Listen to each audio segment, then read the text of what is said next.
इतना डोमिनेट कर पाती है इंडियन नेवी इंडियन ओशन को? इंडियन ओशन रीजन में आप अगर देखोगे, we are one of the leaders who are actually coordinating this entire activity, that कि हम लोग अपने डिफेंस से आगे बढ़ के we are doing something for the world. All these trade routes, piracies, if you see, they are none of our business. It is all happening in the international waters. Why do we go and do it? That is because we are taking leadership. That is where we have actually expanded and made our presence felt. एक Chinese commercial ship थी, fire लग गई थी या कुछ damage हो गया था. Indian navy was the first one two respond without any से. यहाँ पे कोई एक दूसरे के एनिमी नहीं है. The challenges in a sea is so much vast. It can actually sink anyone. जो नियरेस्ट है ना, probably closest to your ship is your biggest friend. वो भले ही शिप पाकिस्तान क्यों ना हो, लेकिन उस पॉइंट ऑफ टाइम पे because it's somebody in distress, because of humanity, save them. Sea sickness कैसे होती है वो? वर्ल्ड के टफेस्ट पार्ट में हमारे एनएसजीएस कमांडोस आते हैं. So those people had come on INS Rajput for a 7 days tenure. 7 दिन में those guys who are one of the toughest in the world had to say that कि यार we are counting days so that we can leave the ship. Seriously? It is because of the sea sickness. It is that bad. Indian navy की बात आती है तो वहाँ पे ऐसी कौन सी रिक्वायरमेंट्स हैं जो मिनिमम दैट इज रिक्वायर्ड आने वाले टाइम के अंदर में Indian navy should go for? Technology is something where we should invest. How many radars do we have? If I calculate, very few Coast Guard radars are there. Indian navy की philosophy क्या है? PRID, pride. P for patriotism, country first. R, resolve. हम मरते दम तक लड़ते रहेंगे. I, integrity. कि अगर मुझे कोई नहीं देख रहा, मैं वही करूंगा जो सच है, वो करना is integrity. D is duty, your commitment to your duty. बाकी सब बात में. E is example, lead by example. वो करो जिसे सब करना चाहे. With pride, I think this is the essence of Indian Navy.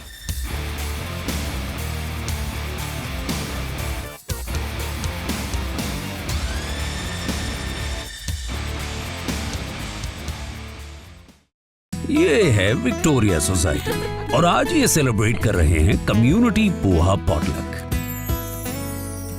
रिया ने बनाए राजधानी पोहा से कटलेट्स और मिसेस जैन ने इंदौरी पोहा और पोहा कोफ्ता. उषा जी की राजधानी पोहे की स्मूदी लाजवाब. यमी पोहा कोफ्ता, कटलेट भी, इंदौरी पोहा. वाह, पोहे के इतने व्यंजन कैसे? राजधानी पोहा, खाओ कभी भी कैसे भी. Feeling very privileged to welcome Ameya Patra sir on our Just Path platform, sir. जय हिंद. Thank you. जय हिंद. कैसे हैं? बहुत बढ़िया. आप अपने आप को क्रिएटिव सोल्जर बोलते हैं, so why that name? First of all, thank you Konark for this invitation, and means a lot because soldiers are meant to serve. Beyond that, they don't think of anything. आपने जो सवाल पूछा कि creative soldier मैं क्यों बोलता हूँ अपने आप को, I am a engineer by profession, मतलब by qualification. I am a film maker by profession, but I am a soldier by emotion. Wow. So ये जो इमोशन है जो आपके अंदर अगर एक बार आ गई तो जाना मुश्किल है. तो एक that is why they call once a soldier always always a soldier. Right. हो सकता है मेरे बदन पर मेरे आज वर्दी नहीं है, लेकिन जज्बा वही है. आज भी अगर मैं किसी चीज़ में मेरे सामने अगर वतन आ जाता है तो बाकी चीज़ें बाद में आती हैं. Nation first and always is nation. Beyond that there is nothing.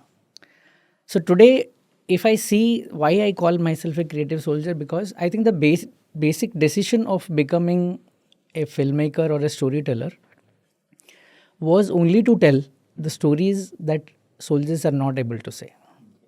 Right? Most of the cases, whatever we have seen so far about soldiers is through movies. Whatever Bollywood has shown us or anything Hollywood has shown us, it is through movies. But worst part of the story is कि कोई भी उनमें से एक soldier नहीं था जिसने वो स्टोरी बताई.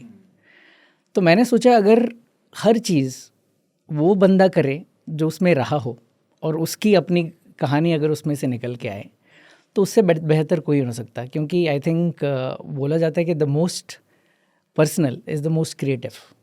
और मैं किसी को बता रहा था कि मैं फ़िल्में इसलिए नहीं बनाता हूँ कि मैं IMDb पे अपना रील दिखा पाऊँ। मैं फ़िल्में इसलिए बनाता हूँ क्योंकि हर वो सब्जेक्ट जो मेरे पास आता है, मैं पहले अपने आप को पूछता हूँ क्या इसके लिए मैंने अपनी वर्दी छोड़ी थी? अगर वो आंसर यस होता है तो मैं करता हूँ, वरना नहीं करता। वाह, व्हाट अ ग्रेट एक्सप्लेनेशन। सो जब इंडियन नेवी का नाम आता है तो सबसे पहले जहन में क्या आता है? इंडियन नेवी का बात आती है तो एक चीज़ है, मतलब आप अपने इंडियन नेवी कहा और मेरे गूज बम्स आ गए। This is how I am related to it. क्योंकि आप सोचिए एक इंजीनियरिंग करने के बाद as a normal engineer who does come out from engineering college, हमारे पहली चीज़ जो मेरे दिमाग में थी उस पॉइंट ऑफ टाइम पे, इट वाज लाइक कि चलो कुछ सॉफ्टवेयर वाला काम हो, या फिर because I was an electronic engineer that time, so there were a lot of offers in software and I had an offer then. So unfortunately recession has hit, a lot of things have happened, but at that given point of time also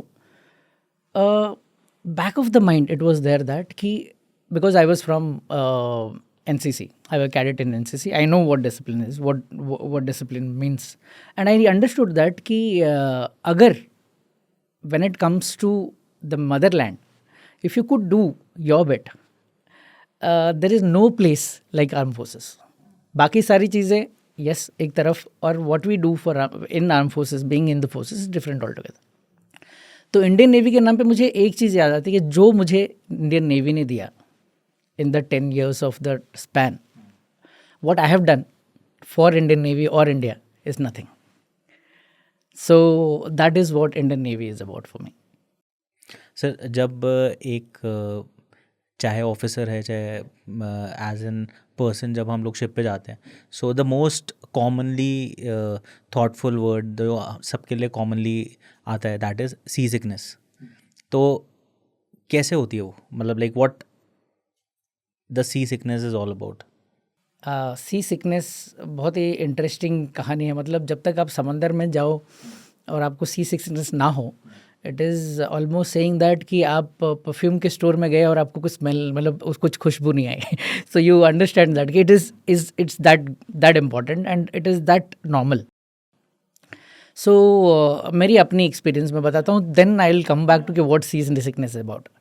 मैं आपको एक simple सा example देता हूँ। आपने सुना होगा NSG commandos के बारे में, right? So I was on INS Rajput. मैं पहले posted as a trainee.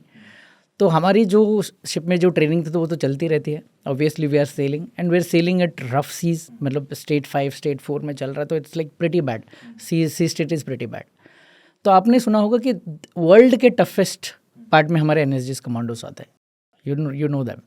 So those people had come on INS Rajput for a 7 days tenure। मतलब वो 7 दिन के लिए वो रुकने देते, because that is one of the familiarity exercises that they have to go through. Okay, so they were sent to our ship. And I can tell you this to cut the story short. 7 दिन में those guys who are one of the toughest in the world had to say that कि यार we are counting days so that we can leave the ship. Seriously? It is because of the seasickness. It is that bad. So what happens? What happens? Why does a seasickness happen at all? तो आप जब ship में होते हो, ship is what? जैसे like for example you're there in the cabin. Now it's a compartment where we are sitting. And for no reason, this entire thing starts rolling and pitching. The entire thing, suppose, this whole platform starts rolling and pitching. कभी ऐसे जाता है, कभी ऐसे tilt होता है, कभी role होता है, कभी पिच होता है। आपको और मुझे नहीं पता कि शिप क्या हो रहा है, शिप में क्या हो रहा है, शिप में इधर जा रहा है, इधर जा रहा है, नहीं पता। लेकिन you and me are sensing that कि ये घूम रहा है, कुछ तो हो रहा है। In this particular is not plain, there is some movement to this. और ये मूवमेंट जो है आप और मैं रजिस्टर नहीं कर रहे हैं, लेकिन आपका ब्रेन रजिस्टर कर रहा है। So for one given point of time the brain starts thinking that you are unwell, because he doesn't understand, because the brain sees, your eyes are seeing that ki everything is normal and there is something happening in your brain starts thinking that, because the liquid in your brain is going left right and आपको लग रहा है कि उसकी वजह से जो आपको giddiness feel हो रहा है, that is seasickness. So you start vomiting, you feel that whatever is you're eating it coming out, all this happens. किसी को वोमिट होता है, किसी को एलर्जी होती है, किसी को itching होती है, बहुत सारी चीज़ें होती है। कभी बॉयल्स आ जाते हैं, बहुत मतलब the list is endless. We start even vomiting blood at one point of time. Whatever you eat it comes out, और to a point that you start vomiting blood. It all happens. So there are different states of seasickness. So any ways to control this? Correct. Yeah. So now how do we cope up with it? हमें पता ही ये होने वाला है. Now you know that कि there is a hazard. It's a professional hazard. आपको पता है कि आप ये करोगे तो ये होगा, लेकिन आप कैसे डील करते हो? तो हम बहुत परेशान थे इनिशियली. तो व्हेन वी वर ट्रेनीज हमें पता ही नहीं था, जाते थे परेशान हो जाते थे, and we were like what, we were just vomiting. और उस पर सीनियर्स बोलते थे रुको नहीं, खाते रहो. Now the question is like if you are vomiting how can you keep eating? So हमें लगता था क्या पागल आदमी है, हमें बोलते हैं खाना खाओ, इसके कैसे खाना खाते? मन कैसे करेगा खाना? मन कैसे करेगा खाना खाने का? You are vomiting and then you say that go and eat. But that was the only way. So I was thinking that ये कुछ तो गड़बड़ हो रहा है, there is something that is not going right. Then in over a period of time, because they want you to get used to it, slowly these are the people, your own seniors will open out to you and tell you that what is the best way to tackle it. तब पहले तो आपको नहीं बोलते because you have to experience it, but धीरे धीरे वो जब बताना शुरू करते हैं तो then they tell you that see this entire place is moving around and we don't know, our brain doesn't actually accept it. So what you do is every time you feel seasickness, there is only one way you can actually come out of it. Go out of your room. Go to the forecastle of the ship. Forecastle is basically the edge of the ship, the front of the ship. Front. Generally आपने देखा होगा Titanic, right? जो pose करते हैं, right? So you go to the forecastle of the ship or you go to the upper deck. Upper deck is which is open, right? You go to the upper deck and look at the sea or the horizon. The moment you see the horizon is a line, it's a straight line. लेकिन जैसे ही आपने बाहर गए और आपने देखा this ship is moving like this, आपने देखा horizon is moving like this, your left and right, your movement is happening. The moment you see a reference, your brain starts registering that no, it is not happening, there is nothing wrong with you. It is because the vessel is moving, that is why we are moving, and in 2 minutes you'll feel good. It's just the cold breeze, you look at the horizon and come back, your seasickness gone. You can't just believe it. It's that simple. ये basically it is more of a like a psychological impact also. Absolutely. It's psychological. It's about the chemicals in your brain. There are a lot of things are there into it. But I'm telling you, it's not that always easy that you go there, you feel good. Because it takes a period of time for you to get used to it. आप बोलोगे कि नहीं 7 दिन में जाके मैं बाहर देख लूँगा and I'll be fine. It doesn't happen. Because body has to get used to it. The brain has to accept it. A lot of things happen. Beyond that also, there are people who are sick, really sick, when they go to the sea. Because of the saline atmosphere. Those things cannot be avoided. Because what happens is saline, ये normal air नहीं है, वो saline air है. वो easy नहीं है. Normally आप जब breathe करते हो तो उसके साथ वो होता है. But you get used to it over a period of time. Most of the time the food supplies get over. You take this, sea fish आप लेते हो, वही bread खाते हो. It's like for example, one point of time the logistics get stopped. आप हर दिन के लिए fresh खाना नहीं ले सकते. Like, then you have to depend on your whatever reserves that you have taken for. एक पॉइंट ऑफ टाइम में हमें ऐसा लगता है कि ब्रेड खाते खाते यू वोंट बिलीव ब्रेड से नफरत हो जाती है. Even today if somebody gives me sandwich I won't like it because at one point of time you get allergic to it. So such things are there but you get used to it. So sea sickness is something which is basically state of mind. सबसे ज़्यादा क्या मन करता है ship पे जब आप हो तो खाने का? मतलब एक अगर आपको आपका फेवरेट फूड मिल जाए तो? फेवरेट फूड मिल जाए तो आई think the best thing that I could think of when I was there on a sea routine was a fresh vegetable ki sabji. I was dying for it. You won't believe because we don't get anything fresh. एकदम तवे पे वो गरम करते हुए फिर वो. So कोई मुझे बोले कि just I'll give you stir fry a normal vegetable and I'll give it to you, I would love it because वो fresh vegetable का जो मज़ा है ना, that we never get. Fresh चीज़ें like fresh fish, fresh your fruits, vegetables, all this thing goes off in no time. क्योंकि आप सोचो 100-150 लोगों के लिए आप कैटर करके जाते हो for a longer period of time, you can't actually cater. At one given point of time, it gets over. But food is something which is essential. I have understood with the period of time that कि आप सिर्फ और सिर्फ existence के लिए food खाते हो. Beyond this, वो जो बोलते हैं ना, I'm a big foodie. But only when I left Navy, I realized that food can also be enjoyable. Before that, I always used to think that yes, food is for survival. And that is what the case when we used to go to the high altitude areas in army or air force, whichever places. Because I got the mix of all the experiences and all. So I've understood that food is for survival. Of late, I'm realizing that it can be enjoyed as well. सो जब हम ship पे जाते हैं कुछ अजीब सी smell या कुछ ऐसा भी होता है बिकॉज पूरे टाइम पानी में एक प्रोडक्ट जब रहता है सो कुछ उसके साइड इफ़ेक्ट्स तो होते होंगे 100%, 100%. जो स्मेल की आप बात करो, I will say that is the least of the priorities. Least मतलब आप जो स्मेल की बात कर रहे हो तो I think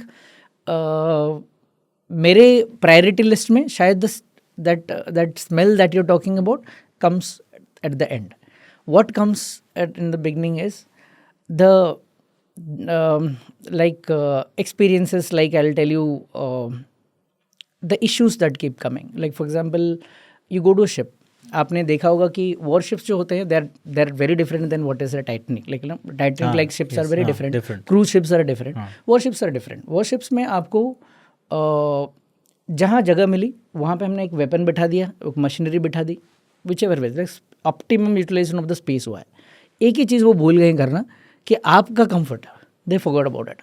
they said that okay कितने लोग हैं, 10 लोग हैं, 12 लोग हैं, इतने ऑफिसर्स हैं, इतने man, put them bunk beds. तो उन्होंने क्या किया, एक पर्टिकुलर कंपार्टमेंट ले लिया, उसमें उन्होंने बंक्स बना दिए. ठीक है. तो एक बंक में मतलब एक रूम में like it's a space like this, we used to around 12 people used to live in this particular almost almost kind like of a this. space. 12. And we do hot bunking. What is hot bunking? Is like 4-4 घंटे की shift होती है. yes. तो एक बंदा shift खत्म करके आएगा तो दूसरा बंदा सोएगा. सो यू अंडरस्टैंड दैट कि I share the bed with at least 3 people. So I would just go finish off my shift, come back so that this guy goes in so that I can sleep. That is used to be the routine. That's how you live. Especially in smaller ships, this is how it is. Hot bunking is very casual, and when you're a trainee, then nobody cares for your sleep other than you. So we call that in ships that if at all the first thing in our priority list, if you call me, is sleep. And when you get used to sleeping in a ship, you can sleep anywhere. So this is how it is. The noise, the kind of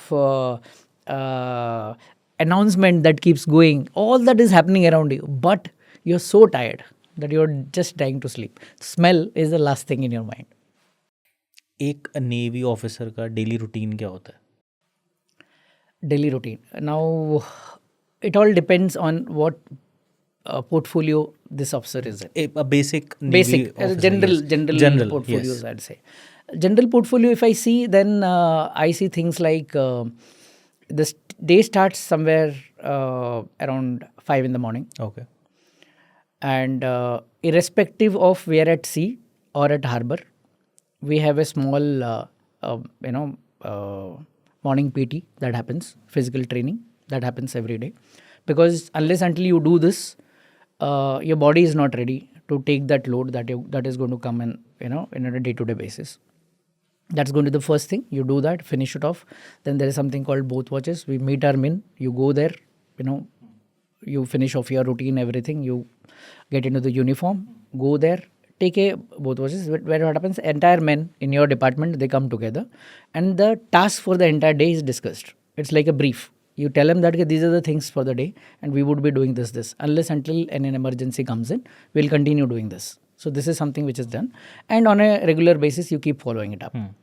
In between, things will keep coming. The commanding officer has called you or the department head has called you. That will keep coming and you keep changing your priorities according to that. But most of the times what we do is, we do, unlike Army or Air Force, in Navy, everyday routine is about practice. Because you never know, because if they say अभी recently जो India Pakistan का stand of था और conflict था, कहते हैं कि अगर navy has come to a conflict that means it is a war. If we enter it is a war because the scale is so big. मतलब if I go there I just can't stand, I have to fire. If I fire, I just don't fire like a gun. I fire a missile. So it is going to destroy something and somebody is going to retaliate. It is always like that. So we are big men. So we have to come with think. We just don't fire for the sake of firing. जैसे आप border में जाते हो, this side and that side की firing, shelling हो रही है, वो हो रहा है, किसने कुछ डिस्ट्रॉय कर दिया. बट नेवी में दैट डजंट हैपन. ऐसे नहीं कि मैं जाऊँगा तो फायर करके देखते हैं यार वो क्या करते हैं. No, it is not like that. I am calculating, I am telling this that okay, I am going to destroy this. This is my latitude. This is the place. This is the projectile with which we will attack. If they attack, then what would be my strategy? It is more strategic in Navy. So that is where physical efficiency se zyada our mental efficiency means a lot when it comes to Navy. The next part that I want to discuss is that why Navy is needed. Why Navy is needed? बहुत अच्छा, मतलब है sir बहुत basic question, but इसलिए कि because actually में army की requirement जैसे ग्राउंड पे है, air force we require for protecting our skies and all. So navy we all know that we required for the sea protections and all, but actually में navy की need क्या है? So if you have such a big coastline, the threats can come from anywhere.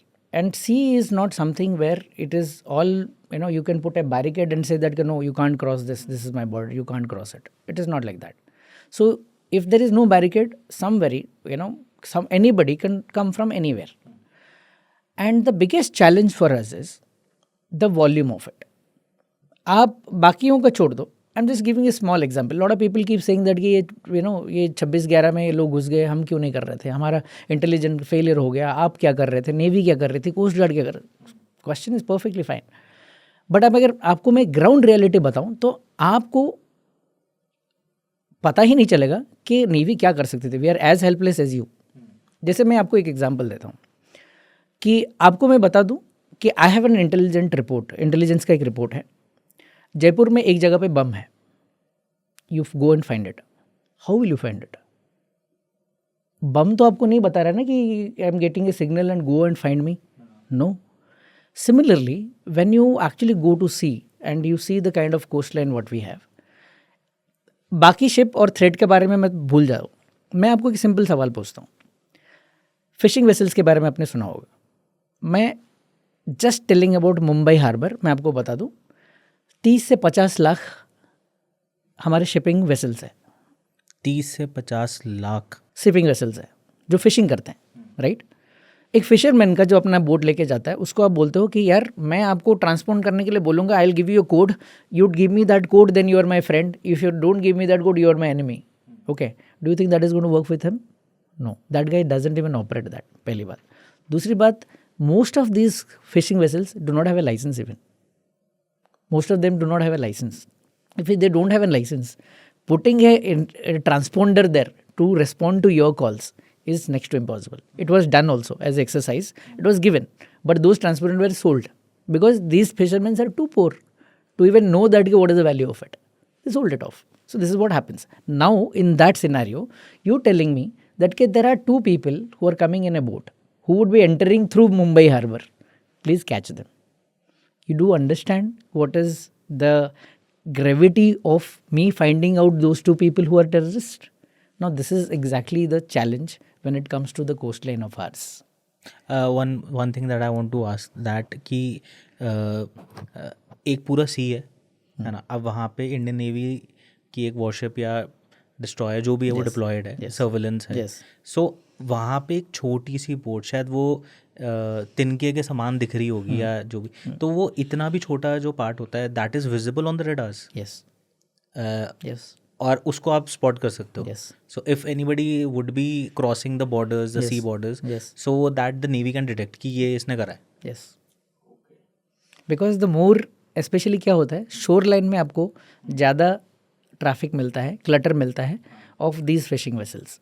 When you go little beyond, like 5 kilometers down the line, 6 kilometers, 10 kilometers, traffic कम हो गया. Traffic धीरे धीरे कम हो गया.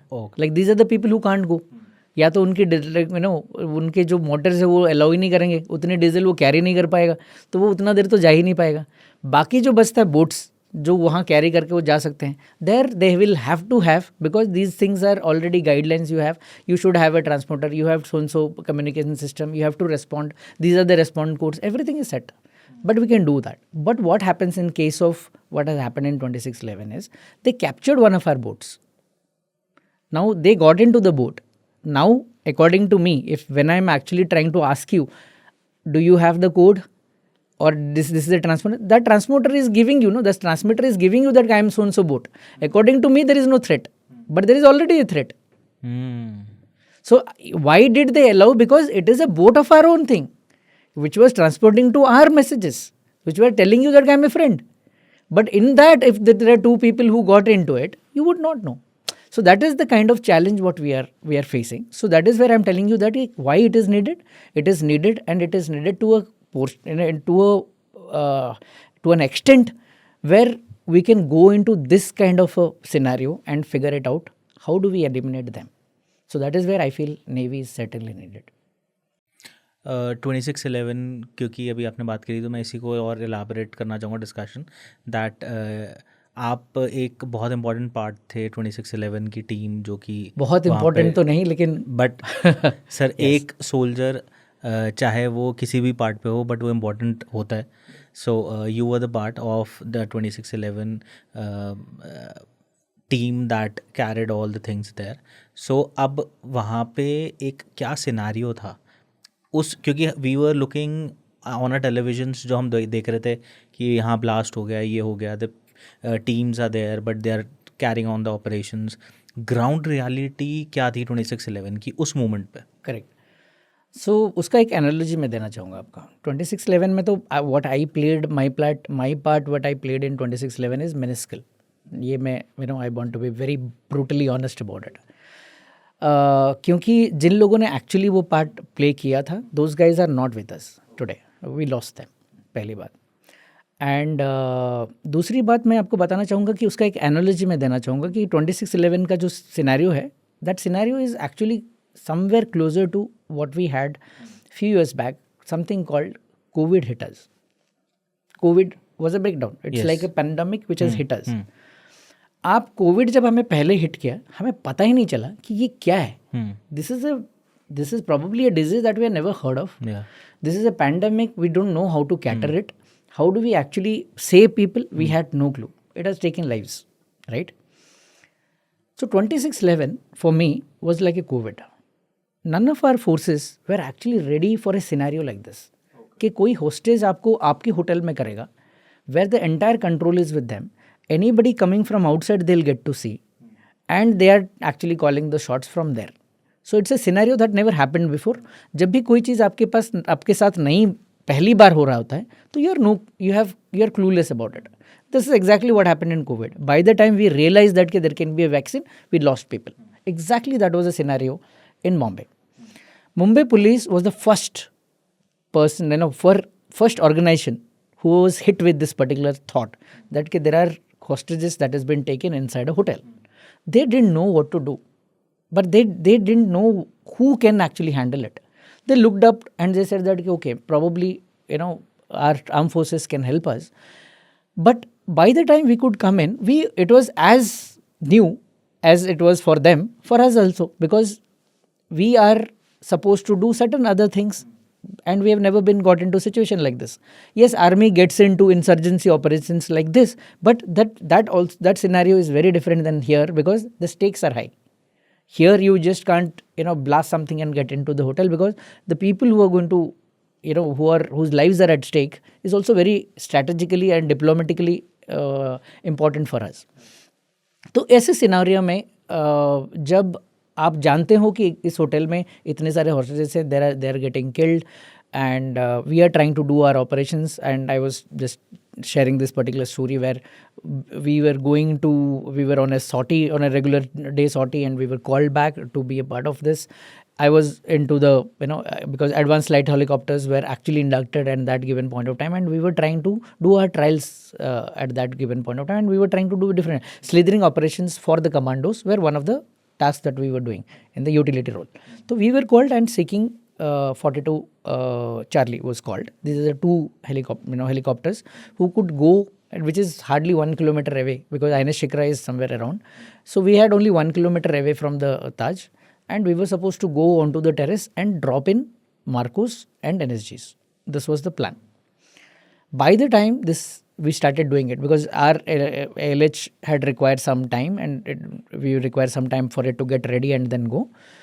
we had decided to send the seeking thing. So there are a lot of Marcos. If you remember, they are the first who had gone into the situation, and they are the people who actually gave the whole scenario to NSGs when they came in, and these are the people who came to Shikra. We only offloaded them to that place. This all happened.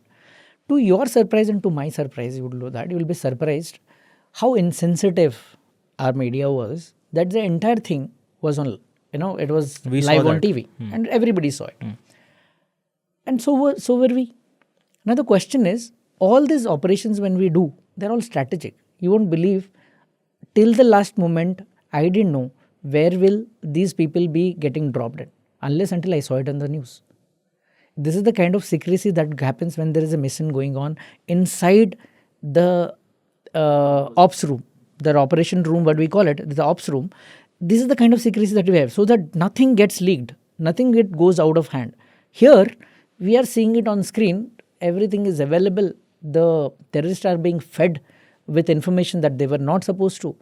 Who got killed in that entire bargain? Who got killed? The bravest of the bravest, my Marcos, my NSGs. And the kind of people who we lost, there is no replacement for them. Today, there are no officers who could actually do a task like that, what Major N. Krishnan and team has done.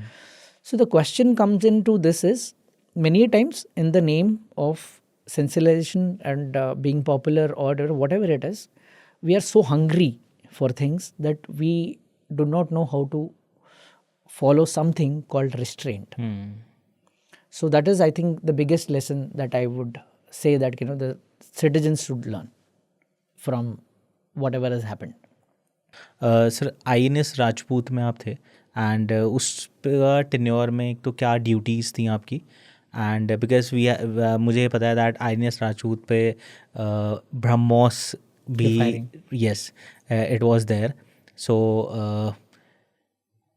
कैसा, because बहुत कुछ सुना है ब्रह्मोस के बारे में, and कैसा था जब वो फायर हुआ था? I was just a trainee that time, and I happened to land on my first ship, that was Rajput. Before that, I was there on Aditya, but then came on board. I said that was a tanker and this was a warship. So for me, this was my first warship experience, and this happened to know that, and we got to know that we are going to have because we are the flagship that time. Frigates mein hum, I think we were one of the senior most ships that time. And we got to know that BrahMos ki firing ho rahi hai. So we were all excited because obviously it's a big missile, and that too BrahMos, and that is getting test fired from our ship. So the preparations, the people working towards it, the whole scenario was such that and we were waiting for that day when the firing would happen. DRDO के scientists आए हुए थे, the people who had come from the BrahMos team, Russians were around, Indians were there. So this is all part of it. But the day when it actually happened, and we were watching it from the ops room. Okay. And because we were trainees, as such we didn't have duties per se, right? Otherwise मैं firing के पास जा ही भी नहीं पाऊंगा. In those areas we can't be, right?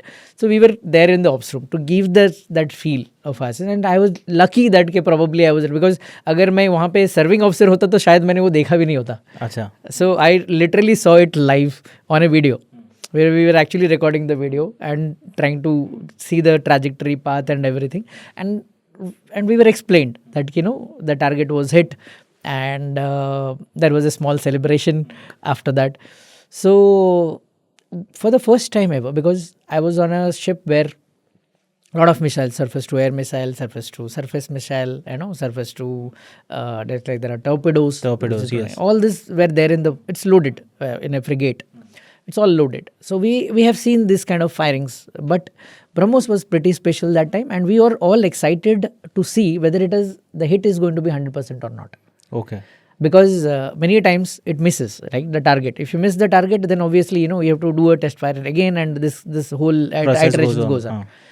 So for the first time, I'll tell you, first hit, and it was 100% on target. On target, and we saw the entire video ourselves, and we were super happy. I can't tell you that, oh my God, we have seen it. Though we were trainee, it was a moment to celebrate. That is how BrahMos firing for us was. या Yeah.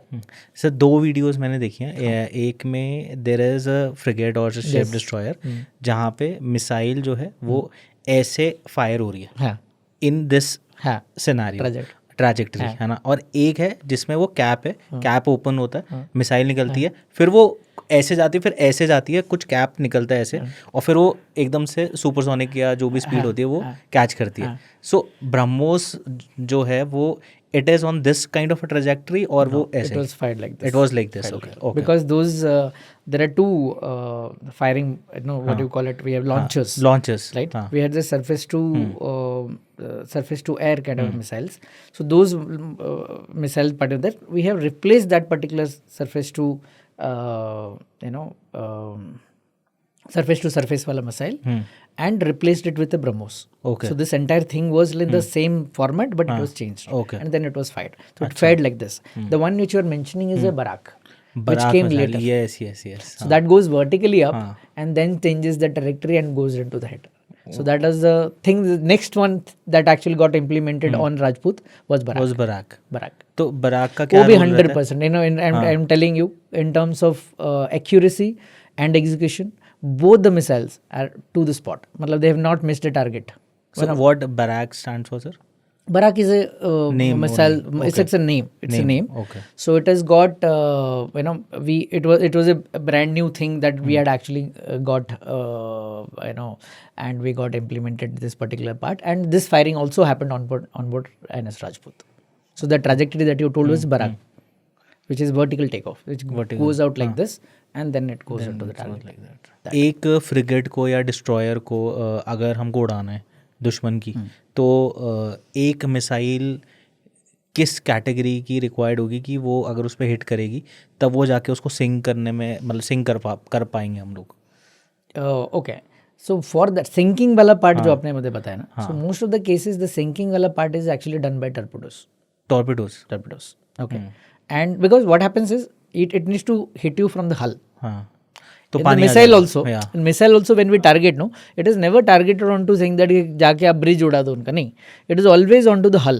आपने हल में एक whole कर दिया तो that water will do the rest. You don't need to do anything. So it is always like this कि आपने वॉरहेड डाल के आपने जो उसको किया था वो डिस्ट्रॉय जो किया वो किया. Most of the times you are targeting the hull so that it sinks on its own.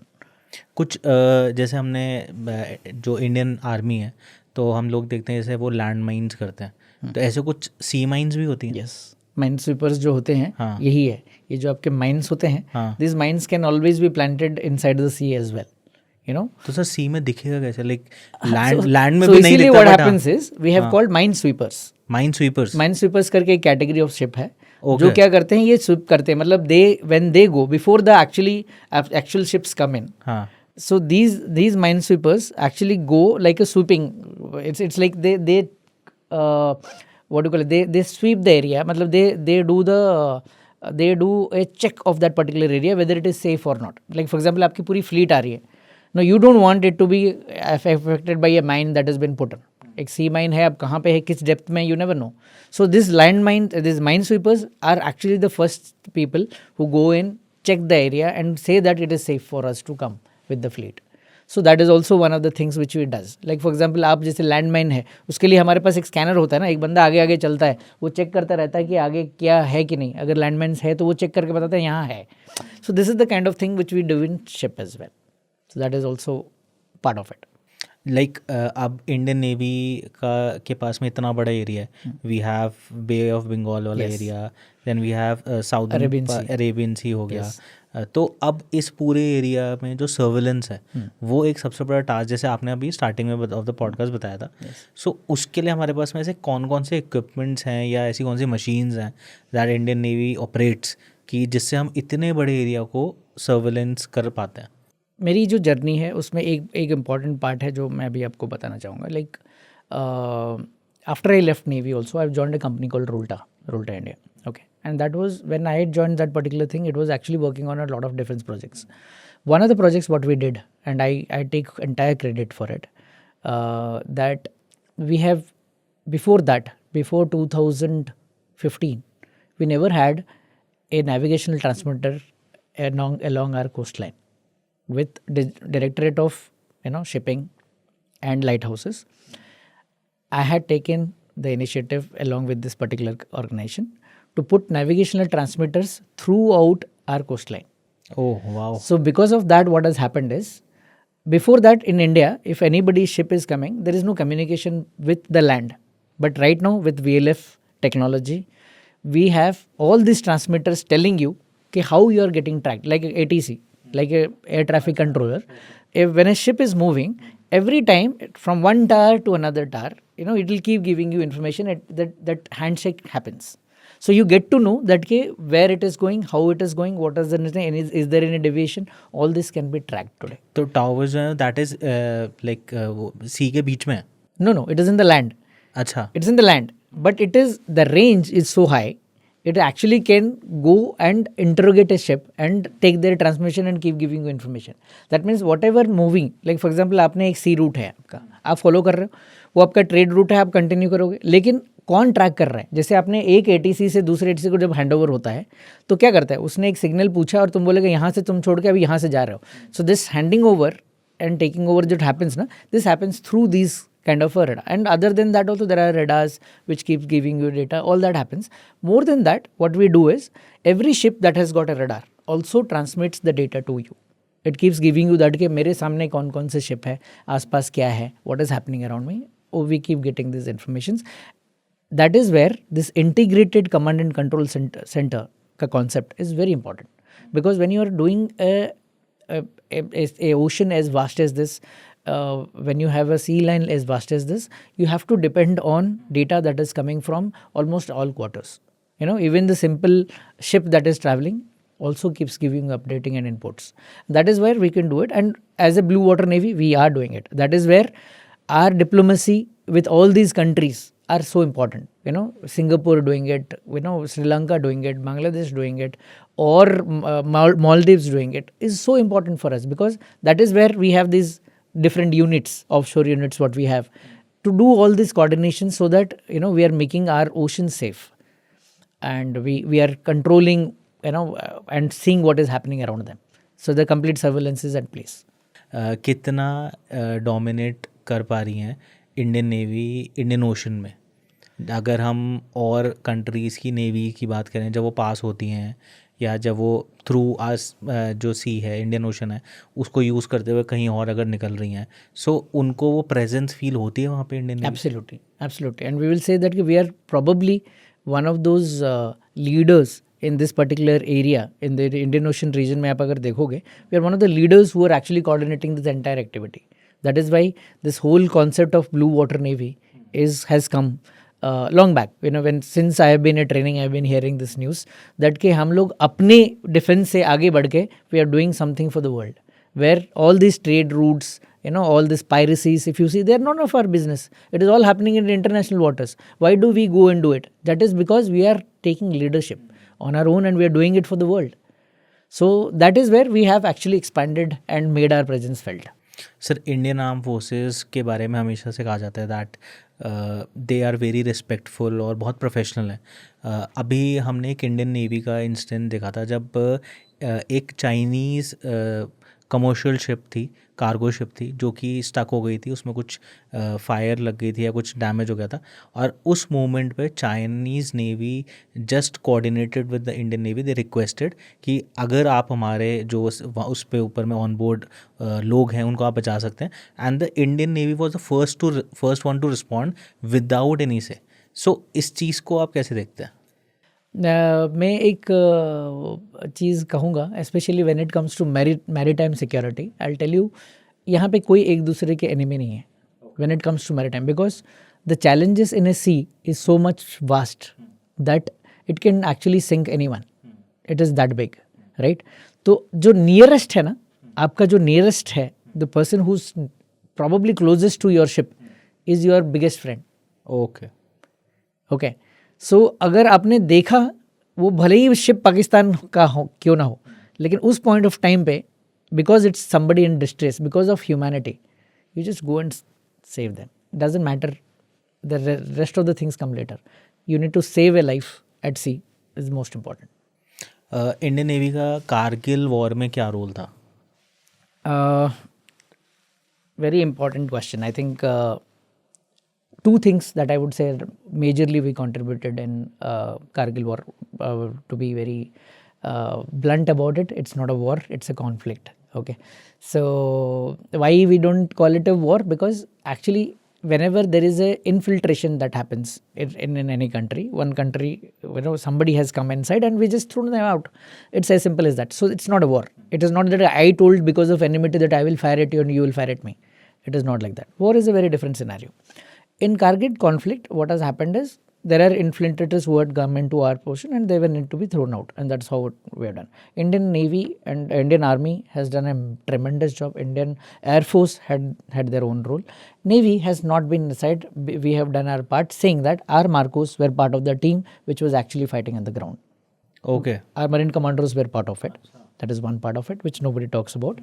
Second part of the thing is, अब जब Kargil was in a proximity, if you see, if at all there was an attack that has come from the sea, if you see Karachi harbour, which is towards our Gujarat, from Gujarat to our area in zone in Kashmir, if any of the ship would have come, actually the attack would have been from that front and would not have an answer to that particular part, because we can't actually get into that particular to coordinate. So what Indian Navy did it, that entire deterrence of that particular area where no ship could actually approach from Karachi to give any kind of a supplement or supply or through the sea, because if you see their Punjab area is also in that area. हाँ, उनको वहीं पे ही है. वहाँ पे है, तो एक बार आप वहाँ से एंटर करके आप जाते हो, एमिनेशन आपका सप्लाई आ जाता है, तो it's very difficult to say, because you have to cordon that area so that that deterrence is done, so that आप वहाँ से कुछ सप्लाई नहीं कर सकते. So what we did is our ships actually cordon that entire area so that nothing from the sea had come as a ammunition supply to them, so that they were whatever they had to do it there only. There was no support from the sea, so we did that. So it was a very important part that we did in Kargil conflict. Indian navy की different classes of ships के बारे में मेरे को जानना है थोड़ा सा, कि मतलब क्या क्या क्लासेस होती हैं, किस टाइप से बाइफिकेट होता है इंडियन नेवी में शिप्स को, कैसे करते हैं? देखिए मोस्टली जो जैसे डिस्ट्रॉयर्स हैं, फ्रिगेट्स हैं, देन वी हैव टैंकर्स जो उनको सप्लाई करते हैं ऑयल्स एंड जो भी है वो अपने सप्लाई किया. Then we have these minesweepers and their corvettes, there are missile boats, there are many segments to it. When it comes to only the destroyers and the frigates, we have different classes of ships. Okay, पहले तो आप देखो, अब जैसे R class था, R class is Rajput Rana Rajput जितने भी उस सेगमेंट में थे, they were in a different zone. Then came a different Delhi class and Mumbai class were there, and Delhi class and Mumbai were there, Delhi class only. So they were in a different kind of destroyers that came in, because they were all from the west. And उसके बाद इंडिजिनेशन का दौर शुरू हुआ, and then we started getting, because west और Russian ही था हमारे पास तब तक, R class was Russian and this was all western. Slowly क्या हुआ, इंडिजिनेशन में हम लोग आए. Then now onwards, last 10 years you would have seen most of the ships that are getting built in India, and we are getting self sustainable, we are doing our self reliant, and we are building our own ships. तो उसमें Kolkata class, आप जितने भी अभी नए देखा, तबर, तलवार, ये सब जो थे वो रशियन शिप को हमने कन्वर्ट किया था. Now this Kolkata class, Visakhapatnam class, and then there is another class which is like, so all these Shivali class, all these new classes of ships that are coming or indigenous. Vikrant is one of the Vikrant, yes, our own built, our own built, अभी Cochin shipyard has delivered it, and we had our own made, we own our whatever in-house metal aircraft carrier जो हमने बनाया है, which is biggest I think achievements from our end. Where we made our own aircraft carrier. उससे पहले विक्रमादित्य और जो भी था वो सब, it has been taken from outside from the hull and then we modified it. But for the first time, Vikrant is one of those things we can proudly say that we made it our own. So these are the different classes that we have, and the fleet goes in.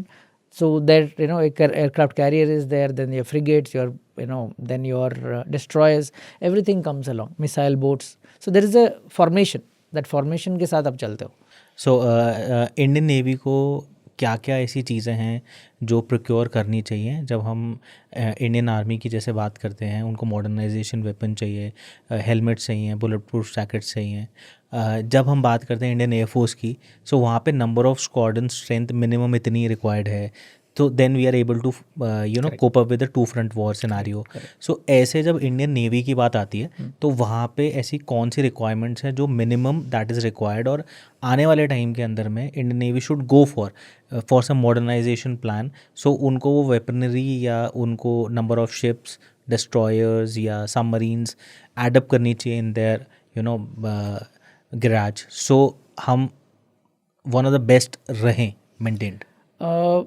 First and foremost part is that कि मैं एक चीज़ करना चाहूँगा जो बहुत ही 1971 war के बाद, we lost 2 of our ships, so because of we got hit by torpedoes, okay by Pakistani submarines. So that loss has actually opened our eyes to anti submarine warfare. मतलब सबमरीन के रिलेटेड अगर देखो तो हमारी warfare की जो scenario है, it has not been the best so far. But things are changed, over the period of time. We are now in a state where we have 2 nuclear submarines like Arihant and so these are the things which are already there in right. So ideally, I feel when it comes to the scenario where we need to modernize Navy, technology plays a biggest part. Because मैं आपको example देना चाहूँगा क्या बदला है over the period of time in Indian Navy. It might be a little funny, but it is very important. मैं जब trainee था, so I would go to my head of department and वो बोलेंगे कि जाओ एक काम करो, एक वो जो 160 नंबर पंप है उस पर्टिकुलर उसमें जाके देख के आओ कि वो चल रहा है कि नहीं. 161 नंबर पंप कहाँ पे है वो आपको प्रिंट आउट करना पड़ेगा कि कहाँ पे है वो. You have to figure it out. You have to go there and check whether it is running or not. He'll just give me a random task like this. You go all the way 3-4 deck नीचे जाके role करके वहाँ पे किसी particular engine compartment में या propeller compartment में कहीं जाके वहाँ पे एक पंप होगा, आप देखोगे it is running. Okay, will come back, tell him sir it's running, go switch it off. वापस तो पहले आप समझ रहे हो मेरा जो सिचुएशन है एज ए ट्रेनी. सर ये पहले नहीं बता सकते थे, मैं जब जाके देख के आ सकता हूँ. हालत मतलब तब तक you are like already drained out, sweating and you all go that, there and then switch it off and come back. गालियाँ ही निकलती थी और कुछ नहीं निकलता था. So that was the situation. Today you just scenario, I just went to the same ship I happened to be serving on. Today I went there and I saw one of the trainees like me who was sitting there in the corner. So I told him that कि यार ये 161 pump जो है ना वो कहाँ पे है, because I know where it is. I know that it for sure. Even today if you send me, I will be able to go to that pump. तो वो बंदा बोलता है सर 1 मिनट, बड़ा सा एक स्क्रीन है उसमें जाता है, sir this is it working, yes sir, because it's green sir, switch it of. टक से उसने एक बटन प्रेस किया, वो ऑफ हो गया. ओके, तो वो जो मेहनत थी, जो एक्साइटमेंट और जो स्ट्रगल आपने करी, वो अब वो चीज़ मिस आउट हो रही है.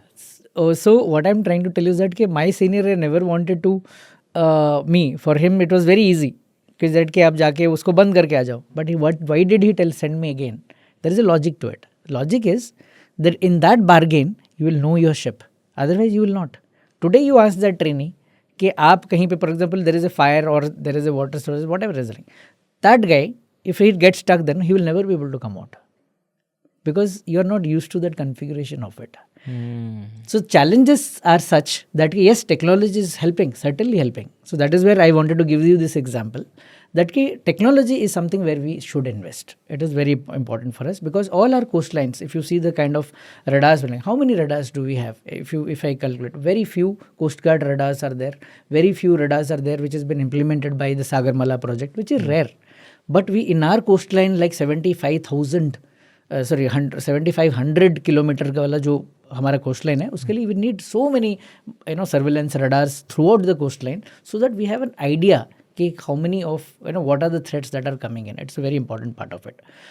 Second thing is a command and control center where all 3 services are actually connected into one particular system where they share information on a regular basis. They keep an exchange of what is exactly happening. That is also one part we actually did when I was in Rulta. I was coming to that.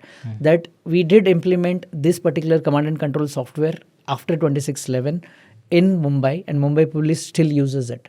It is like a integrated command and control software where police can interact with Coast Guard, Marine Police, Navy, all your stakeholders, and then they can coordinate what decision to be taken, how the action is to be done. So I was part of that particular project as well. So I feel lucky that somewhere we contributed towards it, which is a real problem. So these are the things we should be actually investing ourselves in. Sir इतना time एक जो Indian navy officer है वो सी में रहते हैं, ship पे रहते हैं, एंड 6 महीने के बाद में आपको लैंड पे आने का मौका मिलता है. No, not really. Not really? In our ships, generally, we don't, sail that long. Okay. Unlike the merchant ships, what we talk about, when they go on longer deployments, because they have to deliver cargoes at one place to other. That's a different case scenario. In our cases, yes, we do sail a lot.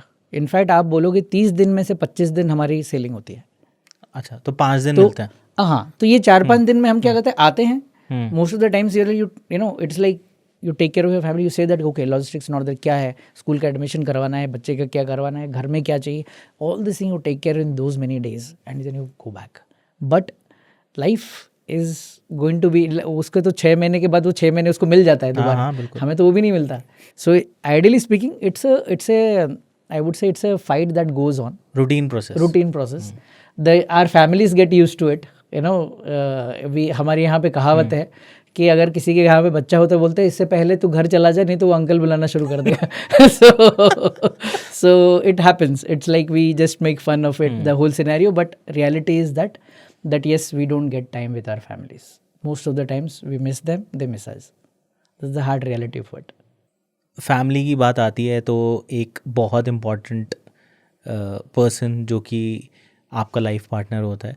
So navy में जितने भी लोग हैं उनकी wife, जब people are working they are on board, तो कैसे manage होता है सर? बिकॉज फैमिली भी इम्पॉर्टेंट है, काम भी, देश भी, सेवा भी इम्पॉर्टेंट है, रूटीन इम्पॉर्टेंट है. सो ये जो वर्क लाइफ बैलेंस है इसको कैसे मैनेज करते हैं?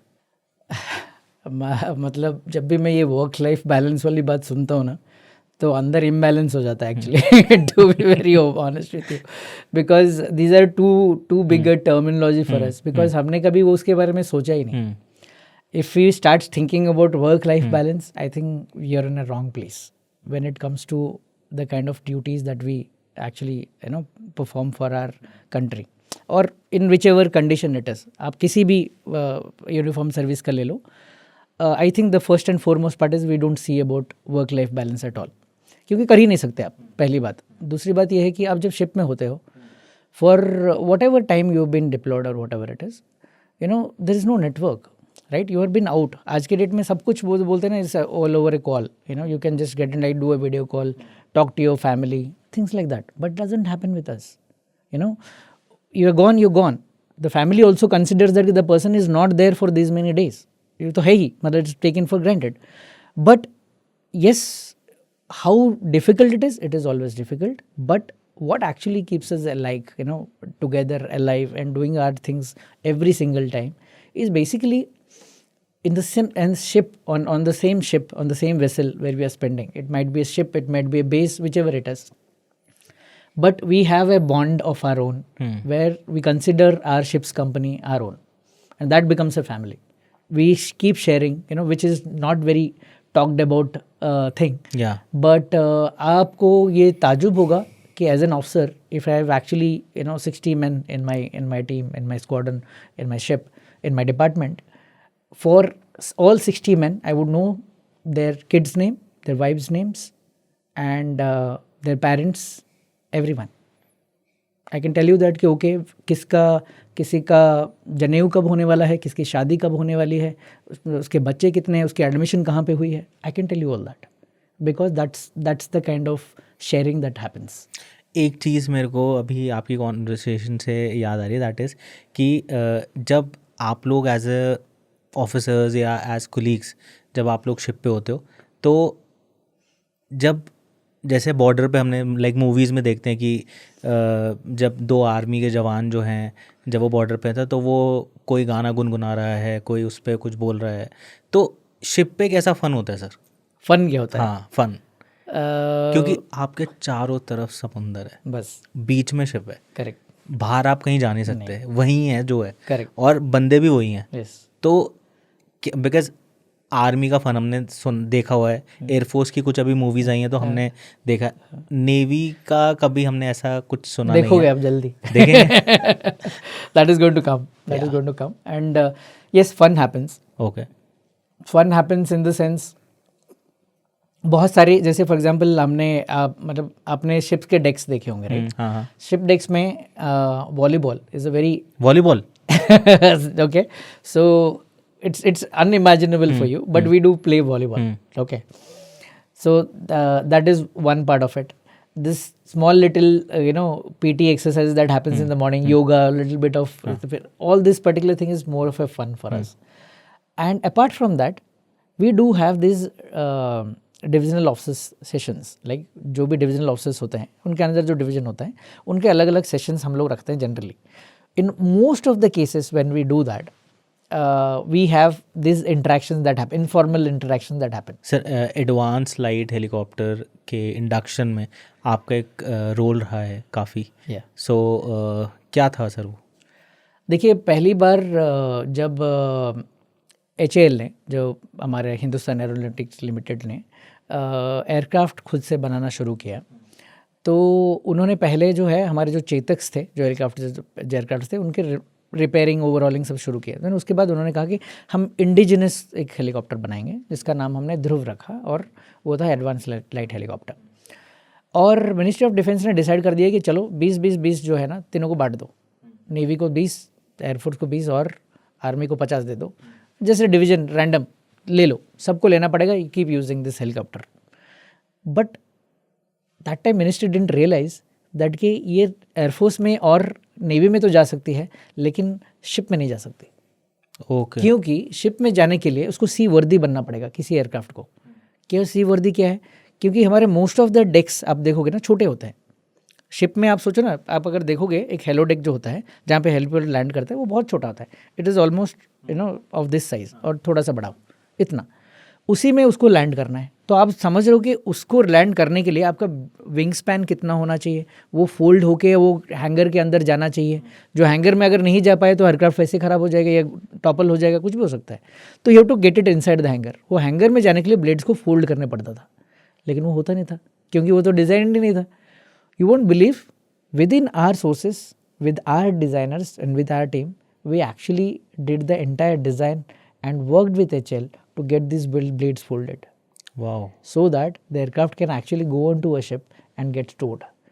And those entire modification, those were like, एक नहीं 200 से ज़्यादा modifications हुए थे। वो सारे modifications were recommended by us and executed by us.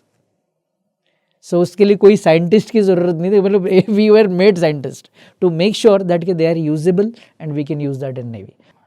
एक सर, जब एक नेवल ऑफिसर शिप पे डिप्लॉयड होता है तो वॉरशिप के अंदर में बहुत सारे ऐसे रेडार्स होते हैं, बहुत सारे मेटल्स एंड इक्विपमेंट्स ऐसे होते हैं। सो कुछ ऐसी चीज़ें जो कि बॉडी में या एक बिहेवियर पैटर्न में आपको नेगेटिव जोन में ले जाती है because of these radiations and all. 100%. This is one of the professional hazards that we have. We like it और नॉट। आप देखो किसी भी शिप में, warships I am telling you specially, आप किसी भी शिप में आप देखो हमारी जो आंखें और कान हैं वो हैं हमारे radars. Okay, without that we can't operate, because आसपास से क्या थ्रेट से कहाँ से आ रहे हैं हमें नहीं पता, राइट?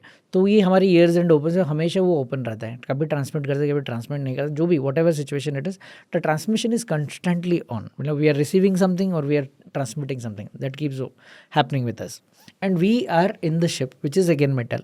तो you see that electronic waves जो भी हमारे हाई फ्रिक्वेंसी के वेव्स हैं जो जा रहे हैं, जो माइक्रोवेव्स में हम लोग ट्रांसमिट कर रहे हैं, हाई पावर, एक्चुअली देखो the kind of power that goes into that is enormous, because then you can't get the distance otherwise. अगर आपने उतना पावर नहीं दिया तो वो डिस्टेंस नहीं मिलेगा आपको, वो होता है। Because of that these things do affect, we like it or not, there are a lot of physiological changes that happen and it affects them. In terms of stress, I'm telling you, in terms of hypertension, in terms of skin allergies, these are so common. So, and a lot of people have issues, when it comes to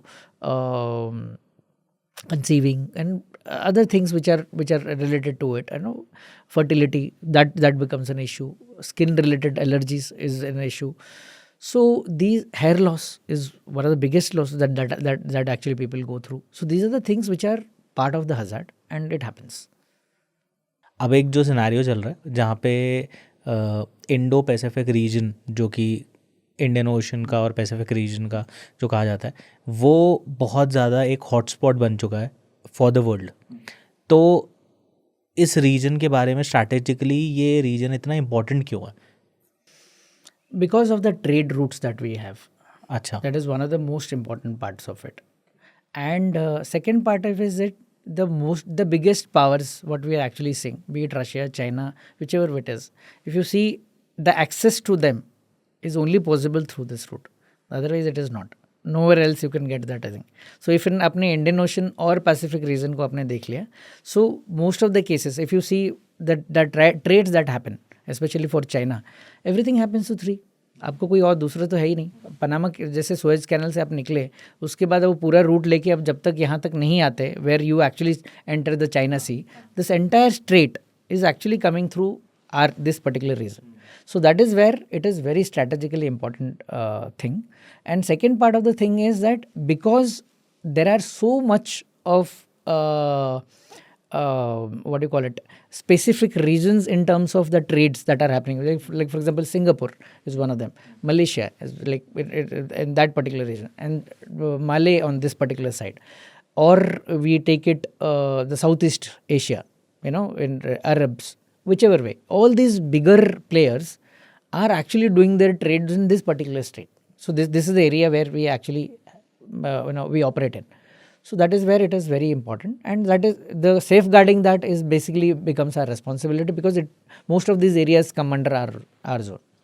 Chhatrapati Shivaji Maharaj के बारे में बात होती है तो Indian navy का एक relevance आता है कि उनका एक बहुत रेलेवेंस रहा है इंडियन नेवी पे.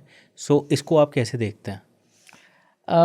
मेरे हिसाब से बोलते हैं ना कि हम जब भी वॉरफेयर की बात करते हैं तो इंडिया में बहुत ही कम ऐसे एम्परर्स हैं जो सम्राट थे जिन्होंने समुद्र को यूज़ करके उसमें लड़ाई की है. उनमें से एक जो बहुत ही लीडर जो दिमाग में आते हैं वो है छत्रपति शिवाजी महाराज. बिकॉज आज भी देखेंगे उनके जो किले थे वो सारे समंदर के पास और ऐसे ऐसे जगह पे स्ट्रेटेजिक लोकेशंस में थे. जैसे मरुद जंजीरा की बात की मैंने, वो एक फोर्ट था. वो ऐसा फोर्ट था जो एक द्वीप के अंदर था, एक आइलैंड के अंदर था, और वो ऐसा था कि वो कहीं से भी अगर कोई भी मूवमेंट हो रहा है विजन सी तो वो वहाँ से देख सकते थे. आप हर किले को आप देखो, वो ऐसे ऐसे माउंटेन्स में उन्होंने बनाए थे जहाँ से वो स्ट्रैटेजिकली देख सकते थे कि कहाँ से क्या चीज़ आ रही है थ्रू समंदर के थ्रू से. और जितने भी आप देखोगे वाटर बेस्ड जितने भी वॉरफेयर उन्होंने किए हैं, यूज़ किए हैं इन मतलब ब्रिटिशर्स को हराने में के, इसलिए ब्रिटिशर्स एक्चुअली बहुत देर तक मराठास को समझने में और कन्कर करने में उनको बहुत दिक्कत हुई थी, क्योंकि इनका जो मैरीटाइम वॉरफेयर था वो बहुत ही स्ट्रांग था. तो इसलिए छत्रपति शिवाजी महाराज को स्पेशली अगर मैरीटाइम वॉरफेयर की बात है, उनका जिक्र ना हो ये हो ही नहीं सकता. तो आगे चलते हैं. दैट इज़ कि एक तो जब समुंदर में आप होते हो तो ऐसे कौन से थ्रेट्स हैं जो आप फेस करते हो apart from like enemies and all? एक नॉर्मल सी थ्रेट्स. हाँ, देखिए बहुत ही इम्पोर्टेंट पार्ट है कि सी बोलते हैं ना, शाह नो वरुणा is basically the motto of Indian navy. उसमें उसका मतलब यह है कि जो वरुण देवता हैं वो उनकी कृपा बनी रहे. बिल्कुल ठीक है, क्योंकि उसके बिना हम कुछ नहीं कर पाएंगे. आपके पास जितनी बड़ी वेपनरी हो, आप कुछ नहीं कर सकते जब तक समंदर शांत ना हो जाए, समंदर आपको हाथ ना दे। अगर हालात इतने बदतर है कि आप सरवाइव नहीं कर पा रहे हो, तो आप फाइट क्या करोगे? बिल्कुल। तो समंदर की ऐसी चीज़ है जहाँ पे मैं बोलता हूँ किसी पर्टिकुलर एक वो बोलते हैं ना, एक डिवाइन फोर्स है जिसमें आप हाथ जोड़ के जाते हो, बोलते हो कि प्लीज़ रक्षा करना हमारी। और हम ये एक रिचुअल की तरह पालते हैं, मतलब मानते हैं, और हम करते भी हैं। सारे शिप्स में वरुण देवता की पूजा जरूर होती है। मतलब हम कभी भी इक्वेटर क्रॉस करते हैं, अब कभी भी कोई एक माइलस्टोन क्रॉस करते हैं, तो वरुण देवता की पूजा जरूर होती है। तो without that I think we are no one. एक इंडियन नेवी की फिलॉसफी क्या है? फिलॉसफी, यस, आई थिंक मैं बहुत ही शॉर्ट अगर मैं बताना चाहूँ तो इट्स PRID, प्राइड। हमारे यहाँ पे बोला जाए तो मैं बहुत ही सिंपली उनमें बोलता हूँ, P for patriotism. Patriotism first and foremost thing, उससे पहले कुछ नहीं। Country first and always. Then resolve, R is resolve and fighting spirit. That means हम मरते दम तक लड़ते रहेंगे। I is integrity. इंटीग्रिटी मतलब ये नहीं कि पुलिस हमें पकड़ लेगी इसलिए हेलमेट पहनना है। हेलमेट तब तक पहने रखना है अगर कोई पुलिस मुझे रोक भी नहीं रही है तब भी। अगर सिग्नल रेड है तो कोई देख रहा है, नहीं देख रहा है, पकड़ रहा है, नहीं पकड़ रहा है, मैं क्रॉस नहीं करूँगा। That is integrity. कि अगर मुझे कोई नहीं देख रहा है, मैं वही करूँगा जो सच है, जो सही है, वो करना is integrity. Then D is duty. Your commitment to your duty is for first and foremost. बाकी सब बाद में, family comes later, my duty comes first. Then E is example, lead by example. That means आपको कोई भी चीज़ करना है, आप चाहते हो कि आपकी टीम आपको फॉलो करे, तो आपको एक ही चीज़ करना है, वो करो जिसे सब करना चाहें। Lead by example with pride. I think this is the essence of Indian navy. Illegally drugs आते होंगे थ्रू सी, तो वो उसका क्या सिनारियो, लाइक क्या होता है?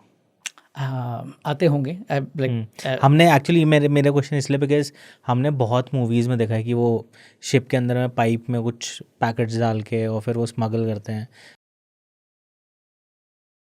इलीगल कैसा होता है ये? एग्जाम्पल दिया था ऑप्स 1 के थ्रू में। Telling you few things were there other than diesel, actually drugs. Lot of things happen. Just imagine through sea, so anything can come, so do come. But what we do is, all these things are actually nothing but bar monitor करते रहो, keep looking at vessels, keep inquiring them and keep monitoring it. That is how it is. So we keep doing that. ऐसा क्यों कहा जाता है that it is toughest to survive in water? Yes, because we are not meant to be in water. आप as a body, human body, if you see, भगवान ने हमें वो से चीज़ें नहीं दी है जिससे हम लोग पानी में सर्वाइव कर पाए। Like for example, if you see a fish is meant to be in water.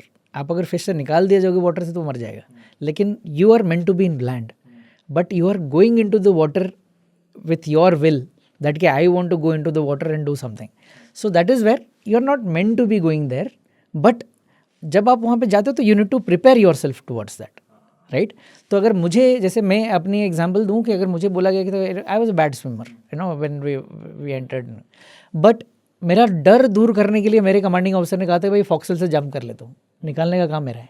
But वो जब तक आप जंप नहीं करते और जब तक वो कोई आपको निकाल के नहीं लाता है, वो डर आपका नहीं जाएगा। So going into the water is more of a fear. लेकिन एक बार आप जाते हो तो water actually takes care of you, you know. So Varuna जो देव है ना, जो all this philosophy of water is the toughest because it's not easy, its equation is different. मतलब ये जस्ट हमारे हिसाब से नहीं होता है चीज़ें। साइक्लोन एक आ गया अचानक से, कल सुनामी आ गया, no, these are things in your, not in your hand. It will come as आप चाहोगे या नहीं चाहोगे, but it will come, but you need to be ready for it, prepared for it. That's all you can do, क्योंकि water is not our house. That's how it is. Boundaries in sea sir, border पे तो हम लोग देखते हैं कि fencing हो गई वो, बट सी के अंदर में एक तो कुछ नहीं दिखता, जो भी आप देख रहे हो that is on screen. Yes, तो बाउंड्रीज वैसे कैसे होता है? हाँ, like we have called charts. जैसे आप देखते हो, मैप देखते हो, वैसे ही एक चार्ट्स होते हैं हमारे पास। हर चार्ट में आपका कौन सा रूट कहाँ से है, कहाँ से आपका वाटर ख़त्म होता है और इंटरनेशनल वाटर स्टार्ट हो, ये हर चीज़ जो है it is there available for you to follow. उसके अलावा भी जब भी आपको देखते हो कभी कभार को डेविएशंस होता है, कहीं पे भी अगर कुछ डेविएशन होता है, जब आप देख रहे हो कि कोई रूट छोड़ के कहीं आ रहा है, there is some activities going on which is not standard, that is where we actually intervene. Otherwise things are already placed in picture saying that कि ये है, ये आप उसको फॉलो करके हम generally we take a surveillance. जो sea के क्रीचर्स होते हैं उनसे कभी थ्रेट होता है? बिकॉज हम जो देखते हैं मूवीज़ में कि कभी कोई इंसान मतलब शिप से नीचे कूद गया या गिर गया और शार्क्स आ जाती हैं, वो ऐसा हो जाता है या कुछ ऐसे। हाँ, तो ये सब मूवीज़ में ज़्यादा होता है। सो जैसे आपने कहा कि यस, कोई अगर शिप से गिर जाता है तो ये एक बहुत बड़ा थ्रेट अपने आप में है, क्योंकि sea itself is a bigger threat. Okay, पहली बात, क्योंकि आप इतने बड़े वास्ट सी में एक बंदा गिर जाता है तो बहुत सारे चांसेस ये होता है कि because my propellers are running such big propellers, तो they have their own force to actually suck that water around them towards them. तो उसमें बहुत सारे केसेस में ऐसे हुआ भी है कि you fallen down and actually you gone into the propeller and lost your life. It happens. अच्छा, बिकॉज ये एक प्रोसेस है जिसमें आप कुछ नहीं कर सकते, it is lost. But just in case कहीं और होता है जिसमें आपने शिप घुमा दी और उस बच्चे को सेव करना, तो उसमें पहला जो हमारा डिफेंस होता है वेयर वी सेंड डाइवर्स। उस जगह पे कुछ ऐसा थ्रो कर दिया जाता है जिसमें एक स्पॉट वो पता चल जाता है, एक लाइट कलर्ड का, वो ना कुछ भी नियॉन टाइप का कुछ एक पर्टिकुलर चीज़ वो भेज देते हैं जिसमें आइडेंटिफाई कर पाएँ कि यहाँ पे वो बंदा गिरा, और इमीडिएटली डाइवर्स जाके उनको करते हैं। अगर किसी में एयरक्राफ्ट है तो सर्च एंड रेस्क्यू के लिए वो एयरक्राफ्ट जाता है और उनको उठाता है। Most of the cases in such scenarios where we know that kid so and so has fallen, but because of the current of the sea situation, so many things are there in factors, as you said, animals, वो सारे factors okay हैं, but होगा कोई ज़रूरी नहीं, because most of the cases when we are moving, most of the times we don't find sea creatures attacking us like what happens in the sea. It doesn't happen that way, but ये हो सकता है, और survival at sea when you're overboard is very less. अच्छा, तो like for example ये मैं एक चीज़ समझना चाहूँगा दैट जब बंदा ऊपर से नीचे गिरता है तो अगर वो कहीं पे भी गिरा शिप के आसपास में ऑफ कोर्स, तो वहाँ से और प्रोबेबल जो पीछे है वहाँ तक का जो एक टाइम फ्रेम है, चाहे वो सी का करंट लाइक एक नॉर्मल पेस पे चल रहा है, कितना टाइम मिलता होगा कि या that is very very less I would say, because अगर आपने डिपेंड करता है कौन से पोर्शन से वगैरह, अगर पीछे वाले पोर्शन से आप कहीं पे गिरे हो तो there is no way you can do it, because आपके पास रिएक्शन टाइम है ही नहीं, पहली बात। दूसरी बात, अगर वो सामने से किसी पर्टिकुलर जगह पे गिरता है और ये नोटिस करता है कोई, most of the cases what happens is it is very difficult for you to notice also, कि किसी ने नोटिस ही नहीं किया, कोई आगे खड़ा है और वहाँ से गिर गया, तो आप कौन नोटिस, किसी ने अगर देखा होगा उसको तो कोई नोटिस, लुकआउट होते हैं, उन्होंने देखा अरे गिरा, अगर उसने नोटिस किया तो there is a good possibility that the ship would be turned and he would be tried, some diver would go in try to find him, ये हो सकता है। अगर किसी ने नोटिस नहीं किया तो there is no way you will be able to get, and again the same thing, because ship would go around the same lane, so such things do happen and they can only be accidents. एक तो होते हैं आपका सी boundaries जो किसी भी country के आसपास का एक एरिया होता है, then it is international waters. हाँ, सो जैसे हमने कुछ मूवीज़ में देखा है कि जब कोई ऑपरेशन होता है तो जनरली इंटरनेशनल वाटर्स तो फ्री है, आप यू कैन ट्रैवल, है ना, सेल, एंड नेवी किसी भी कंट्री की जो सी बाउंड्री है उसको जनरली क्रॉस नहीं करती,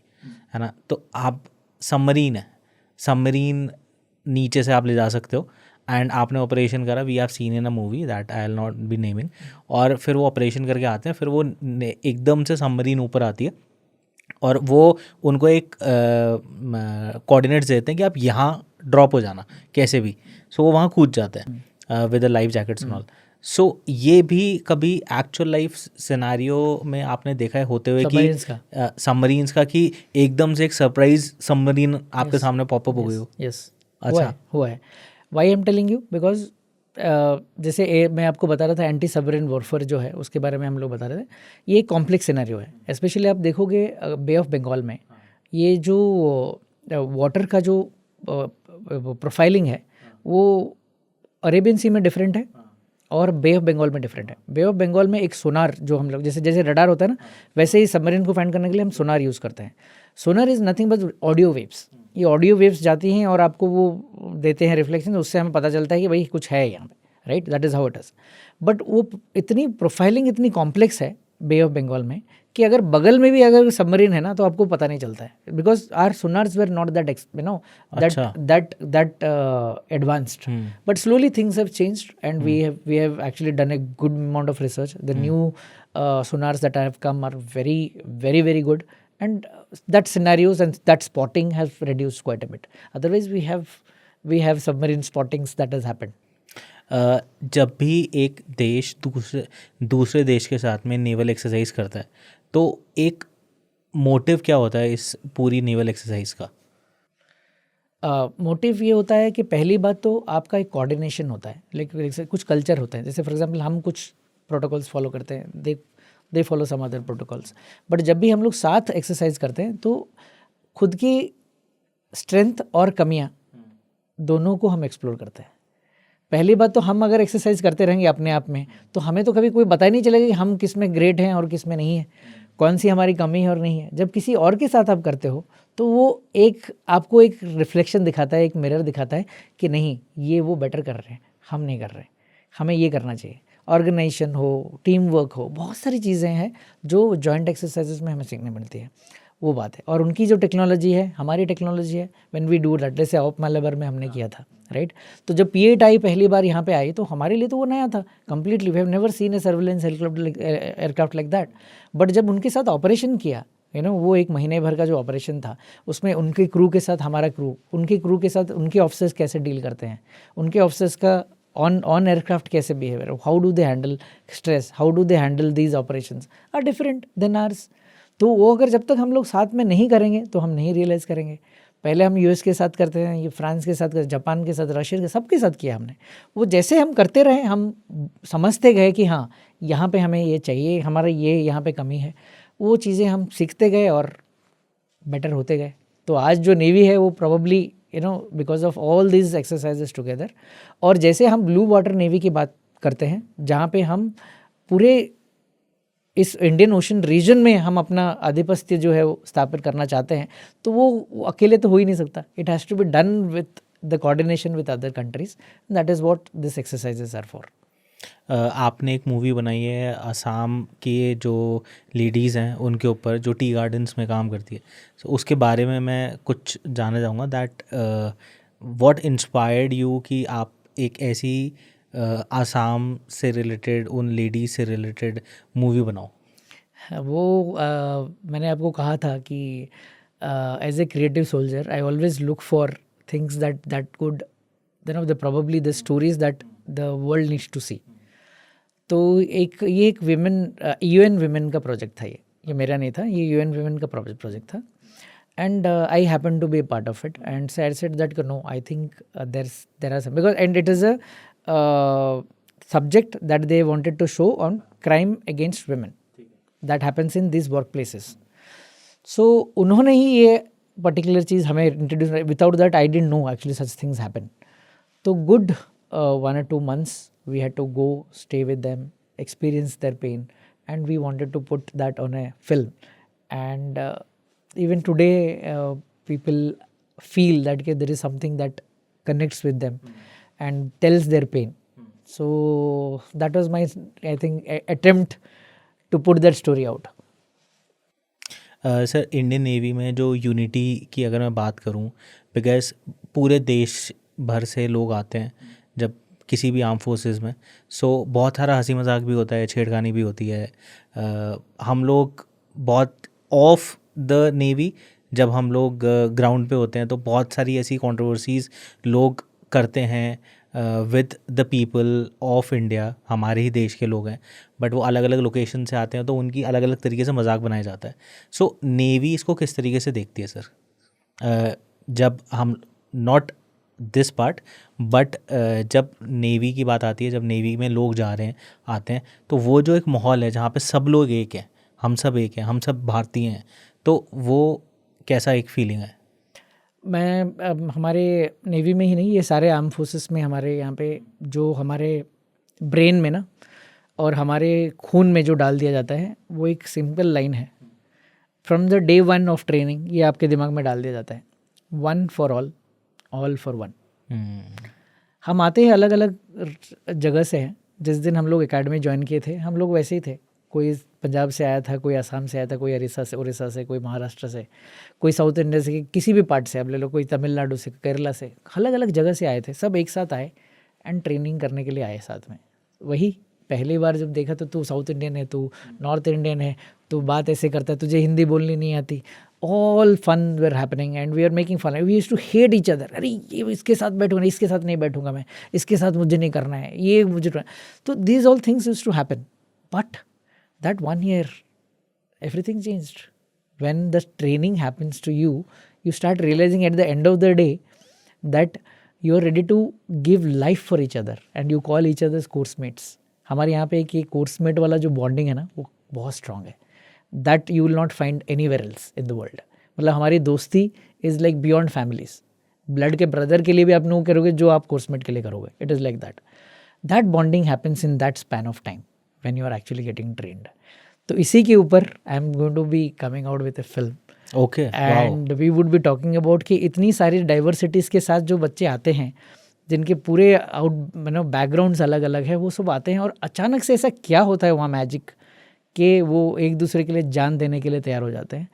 तो ये क्या मैजिक है आर्म फोर्सेस का, ये उसी के ऊपर एक I am thinking of making a film, hopefully it comes through.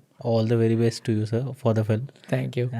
सो मैं चाहूँगा दैट जितने भी लोग आज आपको सुन रहे हैं इस पॉडकास्ट के माध्यम से, तो जो लोग इंडियन नेवी में आना चाहते हैं, एस्पायर करते हैं इंडियन नेवी में आना, आर्म फोर्सेस में आना, सो उनके लिए एक क्या मैसेज आप देना चाहेंगे?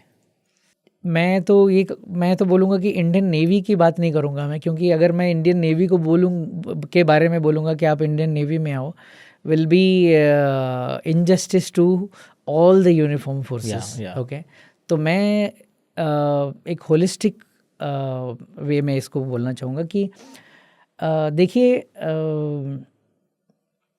वो रंग दे बसंती में एक लाइन थी, और मैं अब भी जिसका खून ना खौला वो खून नहीं वो पानी है, जो देश के काम न आया वो बेकार जवानी है। क्या बात है सर। ठीक है, सो मैं बोलता हूँ कि आई थिंक मैं पूरे फ़क्र के साथ ये कहता हूँ कि मेरी जवानी और मेरी जो जवानी है वो इस देश के नाम मैंने कर दी। Okay, because peak of my youth was given to this country. और अगर आप आज सोच रहे हो कि फ़ौज में जाने का या जाऊंगा कि नहीं, तो मैं आपको एक चीज़ कह सकता हूँ कि आप एक बार फ़ौज ज्वाइन कर लोगे, वर्दी में इस देश के लिए अगर कुछ कर लोगे और इस देश के लिए कुछ करना क्या होता है, उस जज्बा जो एक बार आप देख लोगे, फिर आपको समझ जाओगे कि दुनिया में ऐसी कोई चीज़ नहीं है जो आप नहीं कर पाओगे। मैं उसका जीता जागता एग्जाम्पल हूँ, क्योंकि दूर दूर तक मैंने कभी नहीं सोची थी कि जिस फील्ड में मैं एंटर कर रहा हूँ, जो क्रिएटिव फील्ड है, उस फील्ड में मेरा दूर दूर से कोई नाता नहीं था और कोई एक्सपीरियंस नहीं था, लेकिन बस एक ही चीज़ थी कि मैं कर लूँगा, आई विल नॉट गिव अप। ये जो एटीट्यूड है वो आपको आई थिंक सिर्फ फ़ौज सिखाती है, और ये रेयरेस्ट ऑफ द रेयर है, क्योंकि ये एक स्किल है जो सब एक्वायर नहीं कर पाएंगे। तो मेरे हिसाब से अगर आप आज सोच रहे हो कि I am up for a challenge, तो there can not be a bigger challenge than navy. I think you should take it. So thank you so very much sir for coming on our podcast, और आपने अपना बहुत कीमती समय निकाल के यहाँ तक आप आए, हमारा इस पॉडकास्ट क्या शोभा बढ़ाई। And I think thank you so much guys for watching this episode with lieutenant commander Ameya Patra sir. And I think कि आप सब लोग को आज बहुत इंटरेस्टिंग इंसाइट्स मिली होगी।